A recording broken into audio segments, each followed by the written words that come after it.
भक्तगणों, आज आपको श्रीमद्देवी भागवत षष्ठ स्कंद में भगवती के सिद्ध परदायक मंत्र से दीक्षित एक भी द्वारा काल केतु का वध, एक भी और एकावली का विवाह तथा ही वंश की परंपरा, यह कथा आपको श्रीमद्देवी भागवत से सुना रहा हूँ। आप ध्यानपूर्वक सुने और इस कथा को ध्यानपूर्वक सुने और इस चैनल को लाइक सब्सक्राइब जरूर करें। भगवती माँ आपका और आपके परिवार का कल्याण करेगी। सुनिए। व्यास जी बोले, हे राजन, उस यशोवती की बात सुनकर लक्ष्मी पुत्री प्रतापी एक भीर का मुखारबिंद प्रसन्नता से खिल उठा और वे उससे कहने लगे। राजा बोले, हे रमरू, जो तुमने सुंदर वाणी में मेरा वृत्तांत पूछा है वह सुनो। एक वीर नाम से प्रसिद्ध लक्ष्मी पुत्र हे मैं ही हूँ। एकावली के विषय में वर्णन करके तुमने मेरे मन को परतंत्र बना दिया है। विरह से अत्यंत पीड़ित मैं अब क्या करूं, कहाँ जाऊं। तुमने सर्वप्रथम एकावली के संपूर्ण लोक को तिरस्कृत कर देने वाले रूप का जो वर्णन किया है उससे मेरा मन कामबाण से आद होकर व्याकुल हो उठा है। तत्पश्चात तुमने उसके हित गुणों का मुझसे वर्णन किया है, उसके द्वारा मेरा चित्त हर लिया गया है। पुनः तुमने जो बात कही इससे मुझे बहुत विस्मय हो गया है। दानव काल केतु के सामने एकावली ने यह बात कही थी कि मैं हेय का वर्ण कर चुकी हूँ, उसके अतिरिक्त मैं किसी अन्य का वर्ण नहीं कर सकती, यह मेरा निश्चय है। हे तरवंगी, एकावली के इस कथन के द्वारा तुमने मुझे उसका दास बना दिया है। हे सुंदर केशवारी, तुम्हें बताओ अब मैं तुम दोनों के लिए क्या करूं। हे सलोचने, मैं उस दुष्टात्मा राक्षस काल केतु के स्थान को नहीं जानता और फिर उस नगर तक पहुंच सकने की मेरी सामर्थ्य भी नहीं है। हे विशाल नयन वाले, अब तुम्हें उपाय बतलाओ। मुझे वहां पहुंचाने में तुम्हें समर्थ हो। अतएव जहां तुम्हारी सुंदर सगी एकावली विराजमान है वहां मुझे शीघ्र पहुंचाओ।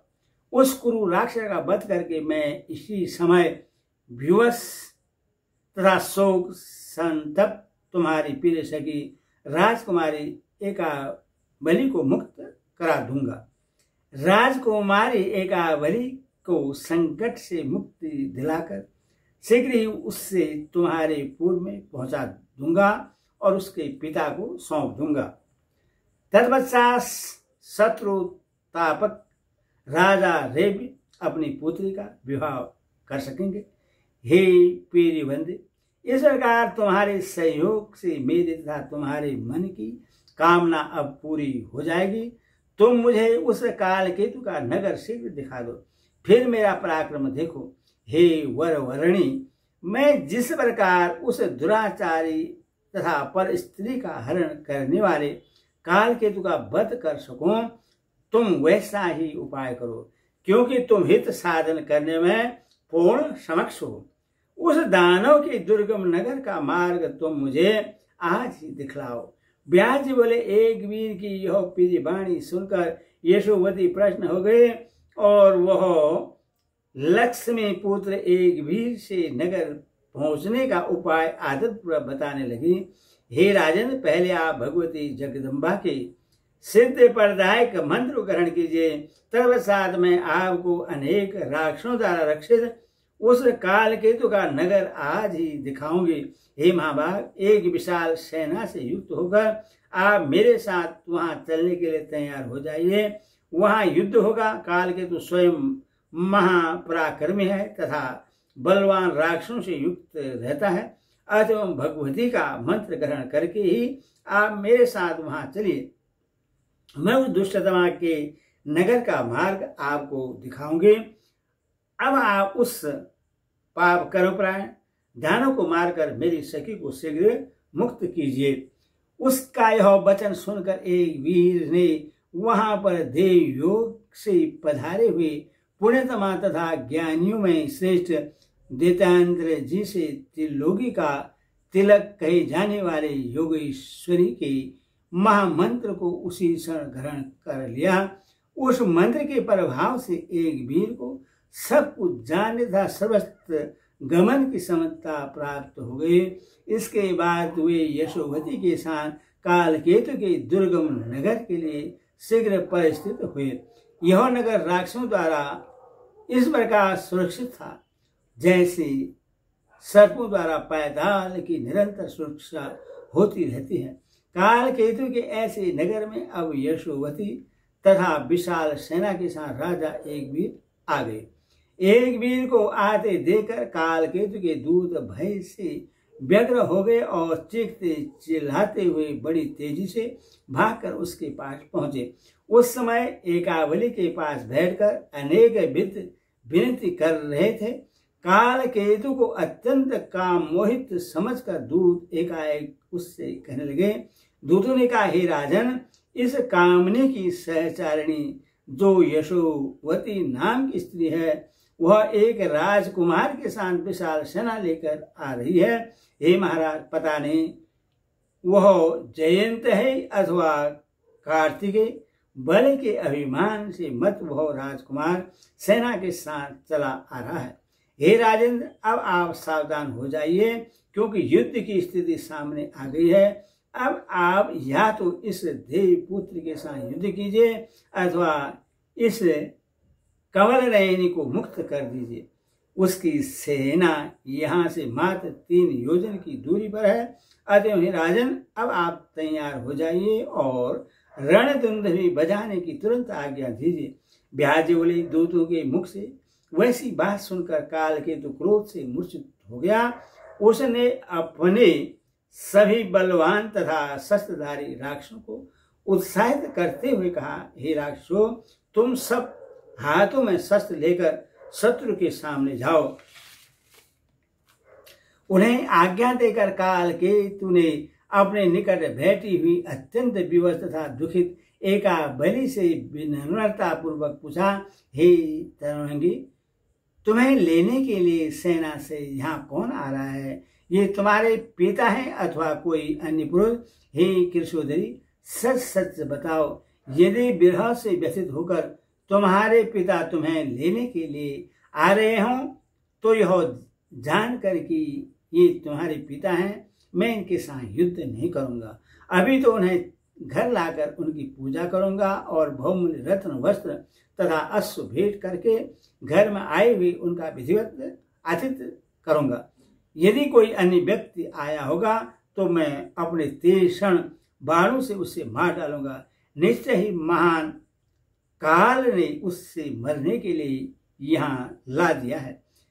अतएव हे विशाल नयन वाली, मुझ अपराधेय काल रूप तथा अपार बल संपन्न के विषय में न जानकर यह कौन मंदमती चला आ रहा है, यह तुम मुझे बतलाओ।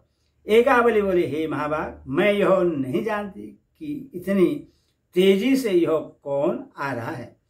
आपके बंधन में पड़ी हुई मैं नहीं जानती कि यह कौन है। ये न तो मेरे पिता हैं और न मेरे भाई हैं, यह दूसरा ही कोई महान पराक्रमी पुरुष है। यह किस लिए यहाँ आ रहा है यह भी मैं निश्चित रूप से नहीं जानती।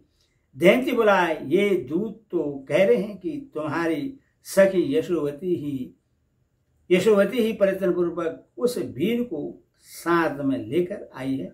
एकांत कार्य सिद्ध करने में अत्यंत चतुर तुम्हारी वो सखी कहाँ गई? कोई अन्य मेरा शत्रु भी नहीं है जो मेरा विरोधी हो। ब्याजी बोले, इसी भी दूसरे दूत वहां आ गए। भयभीत उन दूतों ने महल में बैठे कालकेतु से तुरंत कहा, हे महाराज, आप निश्चित क्यों हैं? शत्रु सेना समीप आ पहुंची है। आप एक विशाल सेना के साथ शीघ्र ही नगर से बाहर निकलिए। उनकी यह बात सुनकर बलशाली कालकेतु शीघ्र ही रथ पर चढ़कर अपने नगर से बाहर निकल गया। कामनी एकावली के विरह से व्याकुल प्रतापी एक वीर भी घोड़े पर आरूढ़ होकर अचानक वहीं पर आ गया। उन दोनों का वीरतासुर तथा इंद्र की भांति युद्ध होने लगा। उस युद्ध में छोड़े गए विविध अस्त्र शस्त्रों से दिशाएं प्रकाशित हो रही। भीरुजनों को भयभीत कर देने वाले उस युद्ध में लक्ष्मण पुत्र एक वीर ने दानव काल केतु पर अपनी गदा से प्रहार किया। गदा प्रहार से वह काल केतु वज्र से आहत पर्वत की भांति प्राणहीन होकर पृथ्वी पर गिर पड़ा। तब भयभीत होकर अन्य सभी राक्षस भाग गए। तत्पश्चात यशोवती ने विस्मय में पड़ी एकाबली के पास जाकर प्रसन्नतापूर्वक मधुर वाणी में उससे कहा कि हे सखी, इधर आओ। काल केतु के साथ भीषण युद्ध करके धीरता संपन्न राजकुमार एक वीर ने उस राक्षस को मार गिराया है। इस समय वे राजकुमार एक वीर थक जाने के कारण अपने शिविर में विद्यमान है। तुम्हारे रूप तथा गुणों के विषय में सुनकर वे तुम्हारे दर्शन करना चाहते हैं। हे कुटिला पागी, कामदेव सदृश उन राजकुमार को तुम देखो। मैं उनसे तुम्हारे विषय में गंगा तट पर पहले ही बता चुकी हूँ। इससे तुम्हारे प्रति उनका पूर्ण अनुराग हो जाने के कारण वे विरहातुर राजकुमार अब तुझ सुंदर रूप वाली का दर्शन करना चाहते हैं। यशोवती की बात सुनकर उसने वहां जाने का मन बना लिया। कुमारी अवस्था में होने के कारण वह भयवश लज्जित हो रही थी। वह सोचने लगी, मैं एक अत्यंत विवश कुमारी कन्या उनका मुख कैसे देखूंगी। वह साध्वी एकावली इस बात से चिंतित हो रही कि वे कामासक्त राजकुमार मुझे ग्रहण कर लेंगे। तब वह एकावली मलिन वस्त्र धारण करके अत्यंत उदास होकर पालकी में बैठकर यशोवती के साथ उनके शिविर में पहुंच गई। उस विशाल नयनों वाली एकावली को वहां आई हुई देखकर राजकुमार ने उससे कहा, हे तरुणी, मुझे दर्शन दो। मेरे नेत्र तुम्हारे दर्शन के लिए प्रेरणाकुल हैं। एक वीर को कामातुर तथा एकाबली को लज्जा से युक्त देखकर नीति का ज्ञान रखने वाली तथा श्रेष्ठ जनों के मार्ग का अनुसरण करने वाली यशोवती ने उस एक वीर से कहा, हे राजकुमार, इसके पिता भी इससे आपको ही देना चाहते हैं। यह एकाबली भी आपके वशीभूत है, इसीलिए इसके साथ आपका मिलन अवश्य होगा। किंतु हे राजन, कुछ समय प्रतीक्षा करके पहले इससे इसके पिता के पास पहुंचा दीजिए। वे विधि पूर्वक विवाह करके इससे आपको निश्चित रूप से सौंप देंगे। यशोवती की बात को उचित मानकर उन दोनों कन्याओं एकावली तथा यशोवती को साथ में लेकर सेना से वे राजकुमार एक वीर उसके पिता के स्थान पर पहुंचे। राजपुत्री को आई हुई सुनकर राजा रेभ्य प्रेम पूर्वक मंत्रियों के साथ उसका सम्मुख शीघ्रता से पहुंच गए। मलिन वस्त्र धारण की हुई उस पुत्री को राजा ने बहुत दिनों के बाद देखा। पुनः यशोवती ने रेभ्य को सारा वृत्तांत विस्तार के साथ बताया। तर्वसा एक वीर से मिलकर राजा रेभ्य उन्हें आदरपूर्वक घर ले आए। पुनः उन्होंने शुभ दिन में विधि विधान से दोनों का विवाह संपन्न कराया। तदुपरांत राजा ने पर्याप्त वैवाहिक उपहार देकर एक वीर को भली भांति सम्मानित करके पुत्री को यशोवती सहित विदा कर दिया। इस प्रकार विवाह हो जाने पर लक्ष्मी पुत्र एक वीर हर्षित हो गए और घर पहुंचकर अपनी भार्या एकाबली के साथ नानाविध सुखोपभोग करने लगे। यथा समय उस एकाबली से कीर्तिवीर नामक एक पुत्र उत्पन्न हुआ। उस कीर्तिवीर के पुत्र कार्तवीर हुए। इस प्रकार मैंने आपसे इस हेय वंश का वर्णन किया है। हरि ओम तत्सत। हरि ओम तत्सत।